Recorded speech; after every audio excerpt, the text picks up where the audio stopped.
गेल्या काही दिवसापासून नीरा नदीच्या प्रदूषणाचा प्रश्न ऐरणीवरती आला आहे आणि शेतकरी नीराकाठचा अडचणीत आलेला आहे। मी सध्या आहे बारामती तालुक्यातील नीरा नदीकाठी आणि याच विषयी बोलण्यासाठी आपल्या सोबत मिठून आठवळे आहेत। नेमकी काय अडचणीत, कशा पद्धतीने आज शेती करणं अवघड झाले? की नीरा नदीचा हा प्रदूषणाचा जो प्रश्न आहे, हा गेल्या वर्षाचा किंवा 2 वर्ष 3 वर्षाचा नाही, हा गेले कित्येक वर्ष झालं हा प्रश्न ऐरणीवरती आहे। परंतु गेल्या वर्षी ज्यावेळेस आम्ही शिमग्याच्या दिवशी बोंब ठोकून या नदीचा प्रश्न या प्रश्नाविषयीचा आवाज उठवला, त्यावेळेस ही सिस्टीम खडबडून जागी झाली। त्यावेळेस आम्हाला या भाजप कार्यालयामधून बोलावणं आलं। तिथं आम्हाला भाजपचे प्रदेशाध्यक्ष चंद्रशेखरजी बावनकुळे साहेब यांनी त्या ठिकाणी आम्हाला बोलवलं आणि त्यांनी आम्हाला कसल्याही परिस्थितीमध्ये आम्ही तुम्हाला सर्व परीने मदत करू असा आम्हाला शब्द दिला। ज्यावेळेस एका सर्वात मोठ्या पक्षाचा एका राज्याचा प्रदेशाध्यक्ष ज्यावेळेस आम्हाला शब्द देतो, एखादा मंत्री आम्हाला शब्द देतो, त्यावेळेस आम्ही त्यांच्या मदत घेण्याचं ठरवतो। त्याच्यानंतर त्यांच्या गाड्यांचा फौजफाटा या ठिकाणी येतो, सेंट्रल पोल्युशन कंट्रोल बोर्ड येतं, Maharashtra state pollution control board येतं। त्यावेळेस आम्हाला वाटलं की नक्की आता याच्यामध्ये नदीमध्ये सुधारणा होईल। त्याच्या पाठोपाठच लगेच जलशक्ती केंद्रीय जलशक्ती मंत्री प्रल्हाद सिंगजी पटेल या ठिकाणी आले। शिवसेनेचे प्रवक्ते विजय बापू शिवतरे आले। यांनी सगळ्यांनी आम्हाला शेतकऱ्यांना मदत करण्याचं आश्वासन दिलं। आता आम्हाला वाटलं की नीरा नदी स्वच्छ झालीच, इथून पुढे नीरा नदीमध्ये हा प्रदूषणाचा विषय येणार नाही। परंतु एक मिनिट, मी आज तुम्हाला डिस्टर्ब करतो। नेमका हे प्रदूषणाचा प्रश्न नेमका का आला आणि ते नेते इथे का आले आणि ह्या नीरा नदी कुठल्या कुठल्या कशामुळे प्रदूषित होती? नीरा नदी प्रदूषणाचं सगळ्यात महत्त्वाचं कारण म्हणजे सुरुवातीला इथं तर बघता तुम्ही हा काळ्या-वाड्या मार्गाचे पाणी आलं, हे फक्त माळेगाव सहकारी साखर कारखान्याचं पाणी। वर तुम्ही नीरा नदीच्या वरच्या बाजूला गेला तर तिथं सोमेश्वर कारखान्याचं पाणी येतं। मग परत फलटणमध्ये जो कत्तलखाना आहे त्या कत्तलखान्यातून घाण पाणी येतं। परत काही खाजगी दूध संघ आहेत त्यांच्यातून घाण पाणी या ठिकाणी काळं पाणी असेल, लाल पाणी असेल, पांढरं पाणी याच्यामध्ये मिक्स होतं, रासायनिक मिश्रित। त्याच्यामुळे या नदीची अवस्था फार भयानक झालेली आहे। पाण्यामध्ये एकही मासा नाही, रोगराई वाढलेली या ठिकाणी, जमिनी नापीक होत चाललेल्या आहेत आणि आम्हाला वाटलं की ही लोकं आम्हाला मदत करतील। ही लोकं आम्हाला मदत करतील म्हणून आम्ही त्यांच्यावरती विश्वास ठेवला। परंतु याच्यामध्ये त्यांचं हे राजकारण ठासून भरलं होतं। मी तुम्हाला स्पष्ट सांगतो तुमच्या चॅनलच्या माध्यमातून की ह्यांनी फक्त या ठिकाणी मिशन बारामती राबवण्यासाठी नीरा नदीच्या काठावर असणाऱ्या शेतकऱ्यांचा आणि तरुणांचा वापर केला। त्यांचं मिशन बारामती आता मिशन बारामती राहिलेलं नाही, हे तुम्हाला माहिती आहे। कारण ज्यावेळेस विरोधी पक्ष नेता अजितदादा पवार त्यांच्याकडे गेले, ते आज एका गाडीवरती एका एका गाडीमध्ये एकमेकाच्या मांडीवरती बसून फिरतायत। कसला विरोध राहिला सांगा?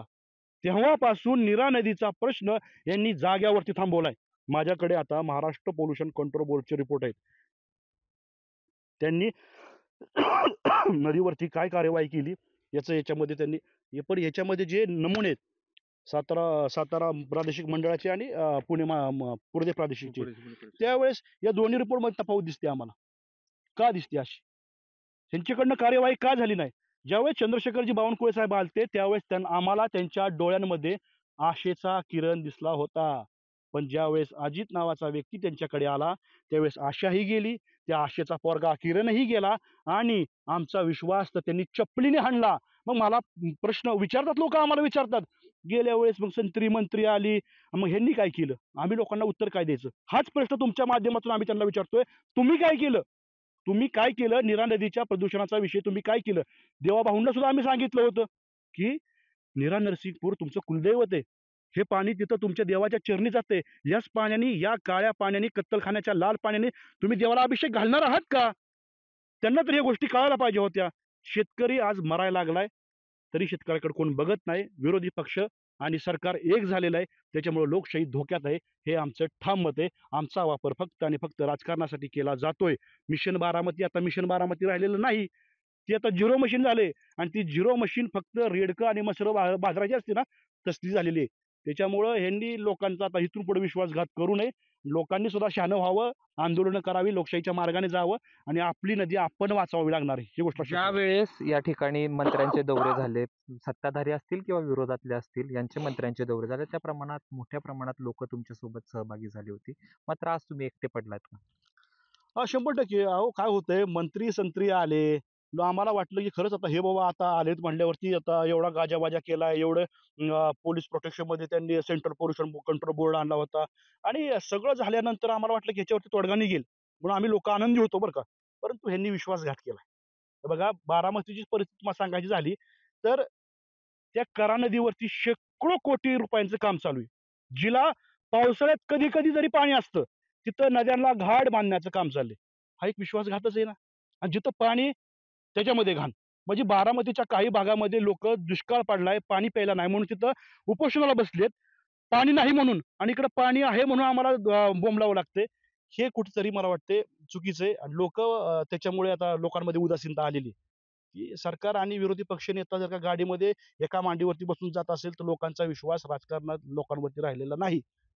हा जो ओढा आहे, या ओढ्याच्या माध्यमातून कारखान्याचं पाणी, दूषित पाणी फिल्टर म्हणजे कुठलीही प्रक्रिया न करता नीरा नदीत सोडलं जातं आणि वरून येणारी ही नीरा नदी वरून येते. वीर धरणावरून ही नदी पुढं पंढरपूर भीमा नदीला मिळते आणि पुढं तिची जाऊन पंढरपूरला हे नदी पाणी जातं आणि आपण बघू शकतो या ठिकाणी काळं म्हणजे एकदम काळं असं पाणी, एकदम दूषित पाणी या नीरा नदीची अवस्था झाली. याकडे मात्र कोणाचंही लक्ष नाही. मिथुनजी मला सांगा, की साधारणतः आता तुम्ही शेतकरी म्हणून तुम्हाला काय अडचणी यायला लागल्यात? शेतकरी म्हणूनच सगळ्यात महत्त्वाची अडचण शेतकरी म्हणून अशी आहे, की हे पाणी ज्यावेळेस शेतीला देतो, तेव्हा लहानपणीच गहू असतो, हरभरा असतो. ही जी छोटी-छोटी जी पिकं आहेत, ही पिकं जळतायत. जिथं पाणी साचतंय ना, ही पिकं जळतायत.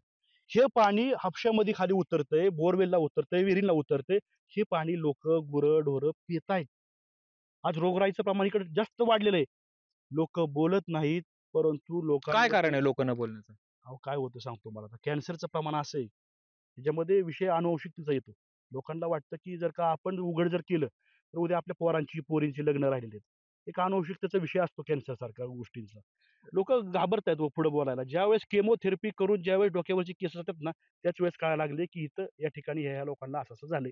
एवढं प्रचंड प्रमाण वाढलेलं आहे. याच्यामध्ये जे आता उपमुख्यमंत्री आहेत अजित पवार, त्यांच्याशी तुम्ही संपर्क साधलाय का? त्यांचं काय म्हणणं आहे?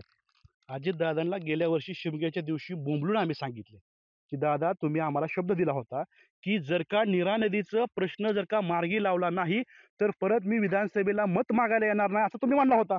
आणि आलो तर आम्हाला तिथूनच माघारी पाठवा असंही तुम्ही शब्द दिला होता. मग आता अजितदादा ज्यावेळेस इकडे येतील त्यावेळेस त्यांना माघारी पाठवण्याचं काम आम्ही करणार ना. त्यांना किती वेळा सांगायचं? मागच्या वेळेस आम्ही त्यांना कितीतरी बोंबलून सांगितले तरी ते ऐकत नसतील तर आता मग सांगायचं कुणाला सांगा तुम्ही? तुम्ही विचारताय आम्हाला, की तुम्ही त्यांना सांगितले का? ही सांगणारी गोष्ट आहे. कारखान्यावरती मागच्या वेळेस तुम्ही आंदोलन पण केलं होतं माळेगाव सहकारी साखर कारखान्यावरती. त्यावेळेस काय आश्वासन देण्यात आलं? अजित पवार सातत्यानं सांगत आहेत, की या पाणी कमीत कमी सोडलं जावं किंवा सोडू नये अशा सूचना त्यांनी अधिकाऱ्यांना केल्यात. मग इथले अधिकारी ऐकत नाहीत का? तुम्ही अगदी बरोबर प्रश्न विचारला साहेब, की विषय असा झाला आहे, की त्या दिवशी आम्ही कारखान्यावरती आंदोलन केल्यानंतर कारखान्याचे जे कार्यकारी संचालक आहेत, त्यांच्याबरोबर संचालक मंडळ निम्म्यापेक्षा जास्त बसलं होतं गेस्ट हाऊसला. त्यावेळेस त्यांनी आम्हाला आंदोलन करू नका, आंदोलन स्थगित करा. कसल्याही परिस्थितीत आपण पाण्याचा विषय मार्गी लावू. असं तर एम-डी साहेबांनी आम्हाला वचन दिले, वचन. त्यांचं वचन आम्हाला व्हिडिओ प्रूफ आमच्याकडे आहेत. ई-टी-पी प्लांट डबल क्षमतेने वाढवा, अजितदादांनी सांगितलं. अहो ठीक आहे ना, तुम्ही सांगाल. तुम्हाला नेटा याच्यात. ई-टी-पी प्लांट डबल करा म्हणजे शेवटी मग पहिला कुठे गेला हो? पैसे शेतकऱ्यांच्या सभासदांच्या खिशातून जाणार आहेत ना. तुम्ही डबल करा म्हणता, तुम्ही लोकांना त्या अधिकारी लोकांना तिथं ऑर्डर देता, तरी तुमचं कोण तिथं ऐकत नाही. म्हणजे चाललंय काय? म्हणजे तुमची दोघांची मिलीभगत आहे का? जयदीप भगत पत्रकारांना मी प्रश्न विचारतो, की ह्यांची मिलीभगत आहे का? का चाललंय हे? अधिकारी काय करणार? फक्त ई-टी-पी प्लांट जर पूर्ण क्षमतेने प्रामाणिकपणे कार्यान्वित झाला असता ना, इथं माळेगावपुरतं बोलतो सध्या बरं का मी. तर 100% आमच्या पाण्याचा प्रश्न मार्गी लागला असताच. परंतु भ्रष्टाचार याच्यामध्ये ठासून भरलेला आहे. दरवर्षी ई-टी-पीच्या मेंटेनन्सच्या नावाखाली कोट्यवधी रुपये काढायचे, ई-टी-पी प्लांट डबल करा म्हणून सांगायचं. या सगळ्या म्हणजे आमच्या डोक्याबाहेरच्या गोष्टी आहेत. टनेज काय आलं सध्या? हसणार नसाल म्हणजे महाराष्ट्र हसेल मला. तुमच्या माध्यमातून त्यांनी सांगायची लाज वाटते आम्हाला. मागच्या वेळेस आम्हाला इथं ॲव्हरेज सरासरी 28-30 पडले नदीला. जी टॉपची रानं मळशीची आहेत. आमच्या आजोबांनी इथं 100 काढीत. कारखान्याचा रेकॉर्ड असतो मला माहिती आहे. लाज वाटते आम्हाला सांगायला. 28-30चा ॲव्हरेज आहे. पैसे तसे लागतो लोकांचे लागतात. माझं 32 निघेल, माझं 35 निघेल. ह्याच्या पुढे जात नाहीत. आणि ज्यांचं निघतं ना हाताच्या बोटावर हे नदीकाठ तर नाही, पलीकडे नदीचं पाणी सोडून जिथं निघत असेल, पण परिस्थिती भयानक आहे. उसाला ॲव्हरेज राहिलेलं नाही. लोकांचा उद्रेक का होत नाही? काय झालं, लोकांच्या उपजीविकेचं साधन ही शेती आहे. शेतीतून आता काय भागत नाही. त्यामुळे लोकांना कुठेतरी एक आधार शोधावा लागतोय. बारामती तालुक्यात म्हणजे कुठल्या संस्थेत कामाला लागायचं असेल, कुठल्या बँकेत कामाला लागायचं असेल, कुठल्या कारखान्यात कामाला लागायचं असेल, तर त्यांना या ठिकाणी सत्ताधाऱ्यांची मदत घ्यावी लागते. आणि एखादा जर का विरोध बोलला, तर त्याच्या चुगल्या करणारी इथं आमच्याकडे चमचे मंडळी जास्त आहेत. त्यामुळे आवाज उठवायला सगळी लोकं घाबरतायत. आणि राजकीय पुढाऱ्यांना काय आपली स्वतःची पोळी भाजून घ्यायची. त्याच्यामुळे कोणीही तेही प्रश्नावर लक्ष देत नाहीत. तुम्हीच बघा आता, हे इतकं घाण काळं पाणी, इतका वास मारतंय पाणी, शेती धोक्यात आली, आरोग्य धोक्यात आलंय, तरी सुद्धा कारखान्याचं संचालक मंडळांचं गप्प आहे. का हो गप्प आहे? का गप्प आहे? हा माझा त्या मूर्ख लोकांना एक प्रश्न आहे माझा असा, की तुम्ही का गप्प आहे? लोकांनी तुम्हाला निवडून दिलंय ना. तुम्ही निवडणुकांमध्ये आम्हाला आश्वासन दिलं होतं ना, की नदीचं पाणी स्वच्छ करू म्हणून. मग का तुम्ही तुम्ही दिलेल्या शब्दाला जागत नाही? का तुम्ही तुमच्या नेत्याला विचारत नाही, की पाण्याचा प्रश्न तुम्ही कधी मार्गी लावणार आहे? अहो, एकदा तर नेता म्हणाला होता, की कारखान्याचं पाणी नदीत नाही सोडायचं तर कुठं सोडायचं? हे हसून माघारी आलेत. हां, लोकं करतात ना. 100% लोकं प्रयत्न करतात. म्हणजे कुठं जातात? कारखान्याकडे जायचं, कारखान्याच्या चेअरमनला निवेदन द्यायचं, निवेदन देताना हसून फोटो काढायचा, माघारी यायचं. झालं. ह्याला आंदोलन म्हणतात का? म्हणजे जो चोरी करतोय त्यालाच तुम्ही विचारायला जाताय, की चोरी करू नका परत. सांगा जाताय. मिथुन आठवडे आता एकटे चाललेत. मिथुन आठवड्याने यश कसं येणार? तुम्ही म्हणताय विरोधी आणि सरकार एकत्रच आहे, तर तुम्हाला यश कसं येणार मागे? 100% तुमचं बरोबर आहे. लोकं बघा, क्रांती घडवायची म्हटलं, तर कुठेतरी ठिणगी पडली पाहिजे. ठिणगी पडली तरच त्याचा वणवा होऊ शकतो. म्हणजे टिंब ठेवली तर रेष पुढे सरकते. त्याप्रमाणे मनोज जरांगे पाटील सुद्धा सुरुवातीला एकटेच चालले होते. बरोबर आहे. प्रामाणिकपणा त्यांच्यामध्ये ठासून भरला होता. बरोबर आहे. या प्रामाणिकपणाच्या जीवावरती 100% लोकांना एक ना एक दिवस डोळे उघडतील. आता अजून उन्हाळे दिवस वाढल्यानंतर ज्यावेळेस या नीरामातेची गटारगंगा तयार होईल, त्यावेळेस त्यांना कळेल. त्यावेळेस तर लोकं येतीलच की. ज्यावेळेस नऱ्याला येईल ना, त्यावेळेस 100% लोकं तोंड उघडतील आणि लोकं 100% येतील. इतकी ही आमची लोकं ही नाहीत. पण 100% मला वाटतंय की लोकांची साथ मिळेल. एकत्र येऊन आम्ही 5, 50, 100 जण नवीन क्रांती घडवू, असा मला ठाम विश्वास आहे. याच नीरा नदीवरती गेल्या वर्षी लाखो मासे मृत्युमुखी पडले होते, कारण प्रदूषणामुळं. याच आता प्रदूषणाचा प्रश्न जो आहे तो ऐरणीवरती आहे. मिथुन आठवडे जे आहेत ते याच्या विरोधात लढत आहेत, पण याला साथ अद्यापपर्यंत कुणाची लाभलेली नाही. लोकांसाठी हे लढत आहेत. लोकांनी यांना साथ देणं गरजेचं आहे आणि राज्य सरकारला देखील त्यांनी प्रश्न विचारलाय, या नीरा नदीच्या प्रदूषणाची जबाबदारी कुणाची? आता तो विचार प्रेक्षकांनी करायचा आहे. कॅमेरा पर्सन धीरज सह जयदीप भगत, एबीपी माझा, बारामती. एबीपी माझा, उघडा डोळे बघा नीट.